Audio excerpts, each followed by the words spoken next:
ते बाईंनी सर्वांना काल धुलीवंदनचं चित्र काढायचं सांगितलं होतं. सर्वांनी काढलंय का ते? सर्वांनी ड्रॉइंगच्या नोटबुक माझ्याजवळ आणून द्यायच्या. बाईंना आज चेक करायला द्यायच्या. हो. निकिता, माझं चित्र का बघून काढते? मी बाईंना सांगेल हा तुझं नाव. माझं बघू नको अजिबात.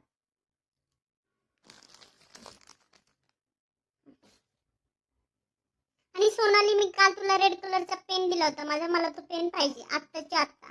हो, मला कलर करायचे चित्र. हो. हा प्रीती, झालं पण तुझं? तुझं एवढं फास्ट कसं काय होतं ग? तुझा पहिलाच नंबर येतो कशात पण. आणि विचारला अभ्यास केला की बोलते की नाही माझा अभ्यास नाही झाला. तुझं तर कधी पण तसंच आहे. 20 पैकी 19 मार्क पडतील तरी बोलते माझा अभ्यास नाही झाला, माझा अभ्यास नाही झाला. चला, माझं तर कंप्लीट झाले. थोडासा कलर द्यायचा बाकी आहे. लगेच बाईंकडे मी सबमिट करणार आहे.